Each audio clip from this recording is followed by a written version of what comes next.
YS Sharmila చేపట్టిన మరో ప్రజా ప్రస్థానానికి అనంతపురం ప్రజలు నీరాజనాలు కలుపుతున్నారు. ఇప్పటికే పులివెందుల, ధర్మవరం, రాప్తాడు నియోజకవర్గాలను పూర్తి చేసుకున్న షర్మిల పాదయాత్ర ఇవాళ అనంతపురం అర్బన్ నియోజకవర్గంలో విస్తృతంగా పర్యటిస్తోంది. అయితే ఈ నేపథ్యంలో షర్మిల పాదయాత్ర అలాగే కేంద్ర రాష్ట్ర రాజకీయాలపై మనతో మాట్లాడేందుకు ఎంపీ మేకపాటి రాజమోహన్ రెడ్డి గారు. చెప్పండి రాజమోహన్ రెడ్డి గారు, మొత్తం పాదయాత్ర చూస్తుంటే, షర్మిల పాదయాత్ర చూస్తుంటే మీకు ఏమనిపిస్తోంది? ప్రజల నుంచి వస్తున్న స్పందన చూస్తుంటే ఎలా అనిపిస్తుంది?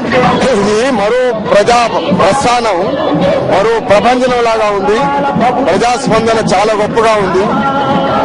శ్రీమతి షర్మిలని ఎక్కడికి వెళ్లినా నీరాజనాలు పడుతున్నారు. అసలు గొప్పగా ఎక్కడ వెళ్లినా జగన్మోహన్ రెడ్డి నినాదాలు మారుమరుగుతున్నాయి. జై జగన్, జై జగన్ అని. గొప్ప ప్రజాస్పందన ఇది. నిజంగా ఇది మహా అదృష్టం. రాజశేఖర రెడ్డి గారు చేసిన పుణ్య ఫలాలు వారి బిడ్డలకి ఈ విధంగా కలిసి వస్తుంది.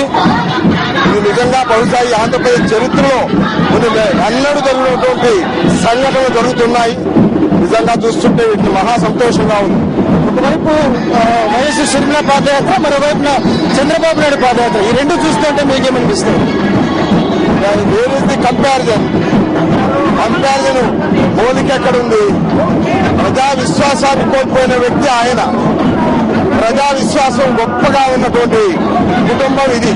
రాజశేఖర రెడ్డి మీద కానివ్వండి, వారి శ్రీమతి మీద కానివ్వండి, కుమారుడు, కుమార్తె అందరి మీద కూడా గొప్ప ప్రజా విశ్వాసం ఉంది. రాజశేఖర రెడ్డి గారు లేని కొరతను తీర్చగల నాయకుడు జగన్మోహన్ రెడ్డి మాత్రమే అని ప్రజలు నమ్ముతున్నారు.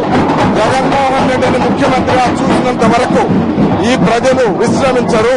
స్వచ్ఛందంగా ప్రజలు భ్రమరకం పట్టడం నిజంగా వైఎస్ఆర్ క్రెడిబిలిటీ చాలా స్పష్టంగా చెప్తున్నారు. మరి జగన్ ప్రబంధనాన్ని అడ్డుకోవడానికి ఇన్ని గతంలో ఎప్పుడు విధంగా ఇంటి మంత్రి పదవులు కేంద్ర ప్రభుత్వం ఇచ్చిందని, అయితే వైఎస్ జగన్మోహన్ రెడ్డి సీఎం అయ్యేంత వరకు ప్రజలు మాత్రం నిద్రపోయే ప్రసక్తి లేదని ఎంపీ మేకపాటి రాజమోహన్ రెడ్డి గారు చాలా స్పష్టంగా పేర్కొంటారు.